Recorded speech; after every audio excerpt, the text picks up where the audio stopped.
Ik heb me sinds mijn 17e niet meer zo gevoeld en drink mijn cola met een rietje zoals God dat heeft bedoeld. Ik heb me sinds mijn 17e niet meer zo gevoeld en drink mijn cola met een rietje zoals God dat heeft bedoeld. Ik heb me sinds mijn 17e niet meer zo gevoeld en drink mijn cola. Arnhem has always been like a really good city for skateboarding.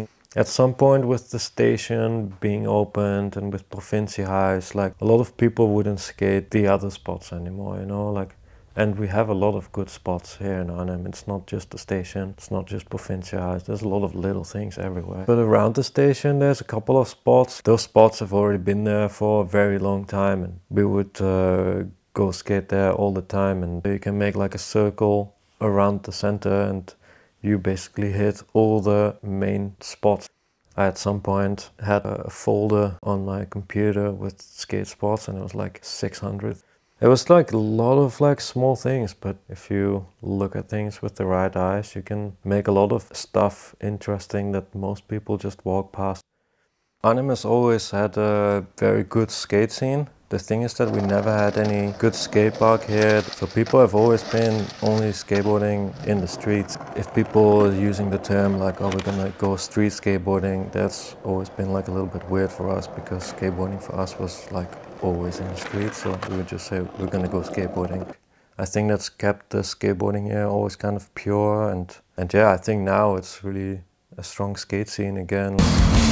I'm having a breakdown. Can you save me now? Forever, please. Can you be here when I die? My heart is falling now. It doesn't stop. I think it was the sky. I'm going to the sea. All the sounds tear down my heart. I don't care.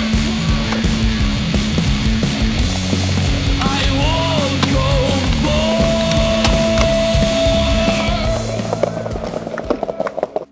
I'm Yannick.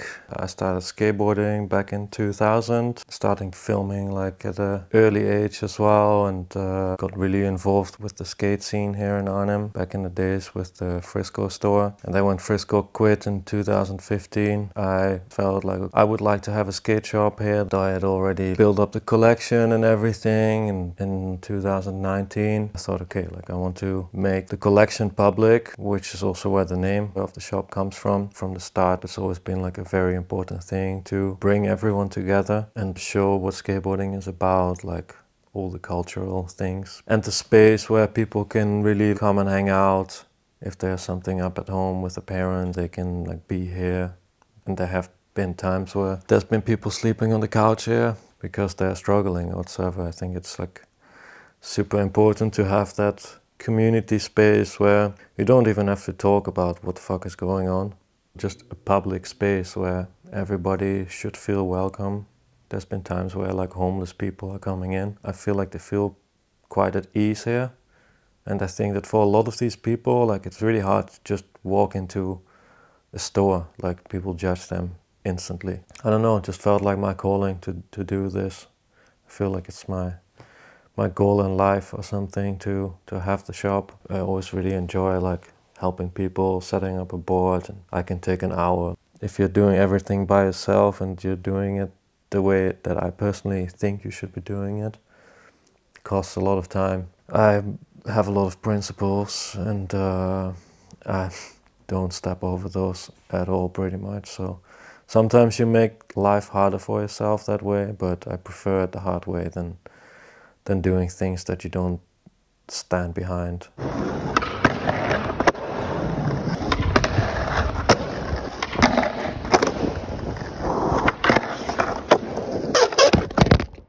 Yeah, I don't really care about money, you know, like you can do so much stuff without money. Like the video premiere doesn't cost you anything except for opening up the door and your time, you know, like I don't take money from certain things as well. And why, if there's a big chain store coming to Arnhem, why I put locks onto the rails that they're supposed to skate during their event. Like, if you think that you can come and do an event here, but you're not here for the people who need their axle nuts changed or something, then why do you come and do an event there? Like, especially when there's already a physical shop. At least talk to the people that are doing stuff there already, you know, like, it's just very disrespectful, I think. We do a lot of video premieres. I wish I could do more, but the brands just put it online straight away.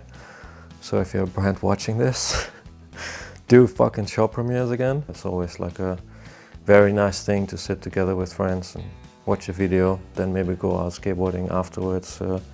Especially when we do a video premiere from our own stuff, then it's always like really packed. I hear shops and people saying like, yeah, if we do a video premiere, like there's hardly anybody coming out. But it doesn't matter if like there's 100 people coming out for the premiere, or if there's like 10 people. If there's 10 people and at least one of them is super hyped on it and it keeps them skateboarding, that's like the most important thing. Every Thursday we hang at the shop. The shop is open till 9, but we're usually here till after 12. Sometimes watch some old Dutch videos.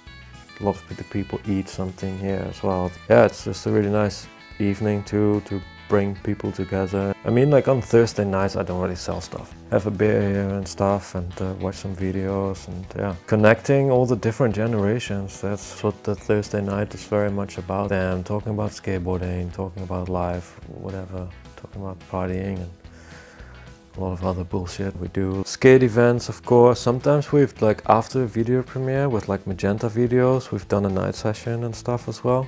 Very mellow, like there's not even prizes or something, you know, it's just like skateboarding. Like I was talking with somebody as well, like for the opening of the skate park, that you don't motivate the people who are so good at skateboarding when they don't win anything. It's like, why do I need to motivate the people who are already like so good? I want to motivate the kids. We do tee-off sessions, of course, like we did yesterday. Very much about the local people, giving them the prizes. So we are always very focused on especially the younger kids, especially to keep skateboarding, keep having fun. And I think that that is what the events that we do in general are very much about, you know, just about having fun. I of course have people from the team helping out with the events, hosting the events, like emceeing and stuff like that. I'm behind the camera, I'm not the person that's in front.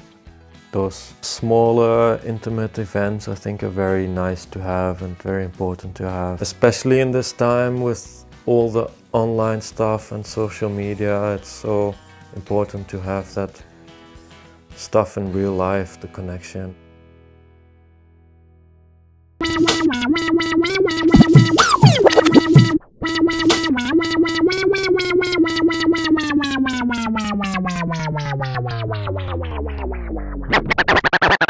And now for something completely different. Alright, yeah, where do we start? I have no fucking idea. What was my first video?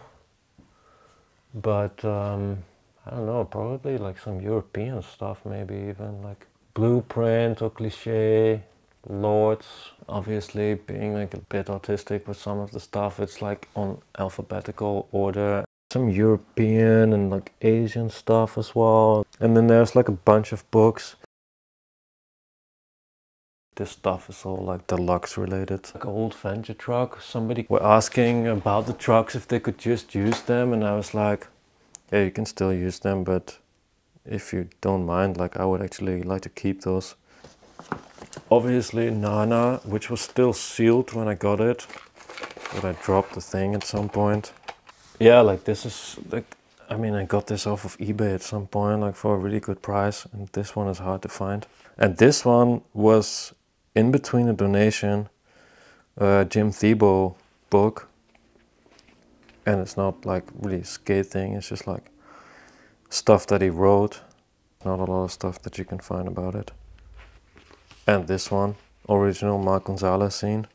This was actually also in between a donation. I think it was like inside a magazine, and I didn't even notice that it was there until later on. I was like, something was falling out of the magazine, and it's original Gons scene. All the FTC videos, those are like pretty nice highlights to have, I think. And obviously like the whole 4-in-1 collection. People are always asking me like, oh, do you have it complete? And then I'm like, no, I'm just missing like 58 and 66. Memory screen, those are obviously highlights. Photosynthesis, definitely one of my favorites. Got this one from the guy at the record store in Arnhem. Super hyped on having that one. Got this one straight from Jacob Rosenberg, right before my eyes. When he was in the Netherlands. Got this one from the Wolf books a few doors down. And this one is from Ari Makopoulos. Lockwood book from the skate shop in Antwerp. This one's really nice too, Stoops. Also a lot of like New York stuff. From Mike Lotti, really like his work, really enjoyed when he had the skate shop, Lotti's. That was definitely a huge inspiration for me, how he did it, like really about the kids. Yeah, like independent stuff like Rich Mahogany. What's the other one? Last of the Mohicans. I really watched those ones. Watched that one a lot. Crooked 3D. Still gets me hyped to this day. This is also like a video that made me got to know Josh Stewart a little bit. Welcome to MIA. He did that one for MIA Skate Shop in Miami. Sidewalk just did a 4-in-1 collection. Still have a couple of those for sale. I started doing that with mugs and accessories as well, but at some point you have to stop with that because you run out of space. People are always asking like, oh, those are very nice and how much are they? It's like, those are not for sale. That's my own collection and they're actually being used.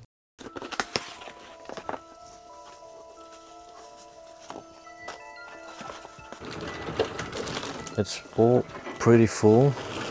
At Templeton boards that he drew in 2005. And when I met him a while ago in Antwerp, he still remembered that day.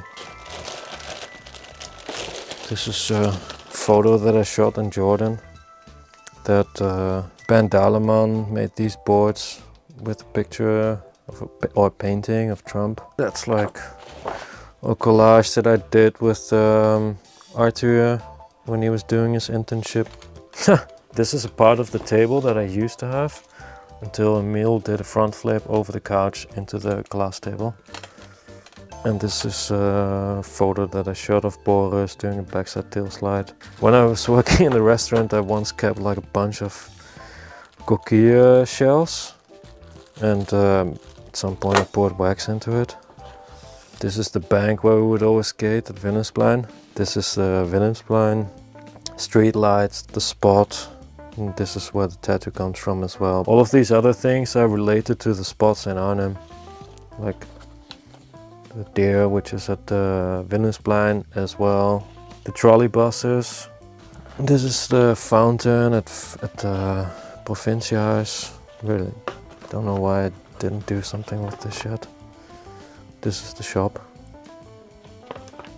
This was like second collection or something that I got into the shop, and I shot these photos and made some posters out of it. Illegally spread it around town. Then there was a guy showing up in front of the door asking about the posters, and I first thought he was from the municipality. But then he lighted the joint, so I knew it was not from the municipality. Early Polar stickers.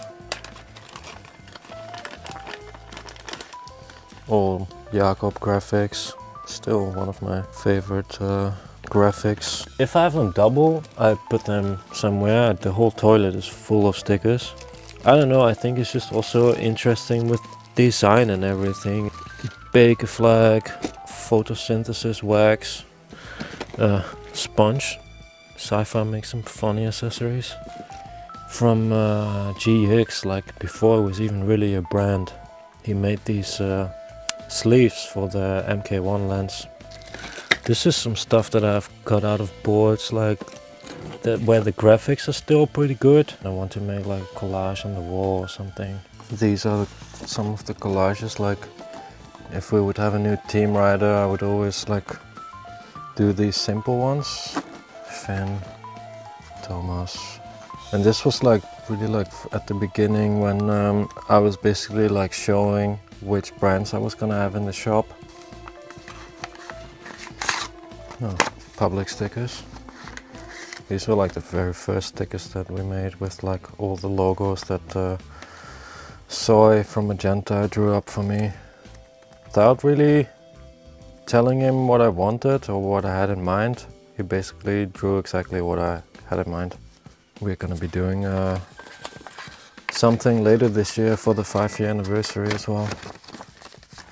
This is still a colorblind board actually. That was a Dutch brand. This is all Dutch stuff. Mud Crew built the park here. 100% skateboard shop Eindhoven. One of the very few actual core skateboard shops in the Netherlands. I used to have a lot of stuff from Matix back in the day. Like way and looking back in 50 years to see what stuff looked like. Compostable bags, so I wonder how long this one is going to actually be here. I mean, at some point it becomes like valuable again because nobody's keeping certain things, I guess. It's absolutely insane. This is all from my first full-length video. What this is. This is a board that I did with the skate shop back then. I think the graphic is very boring nowadays. These are my first videos. This is my first video. View was 2 words combined. Fun and love. No matter how hard I try.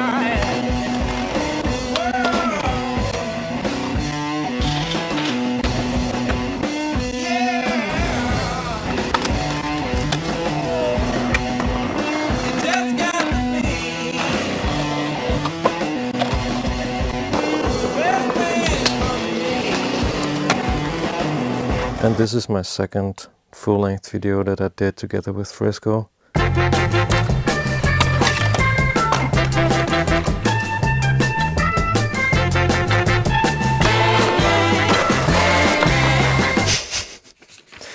This is all the stuff for Claiming Back the City. That's the full-length video that I filmed for only in Arnhem from 2010 till 2020.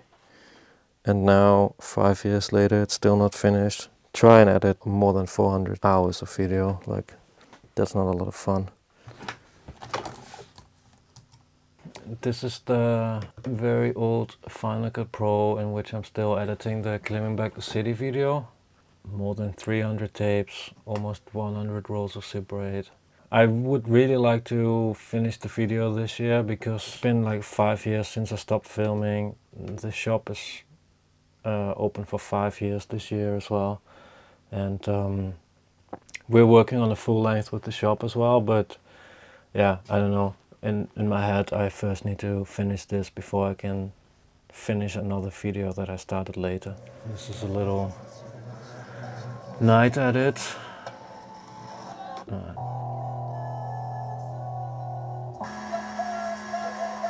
What the fuck? Yeah, that's the guys fooling around.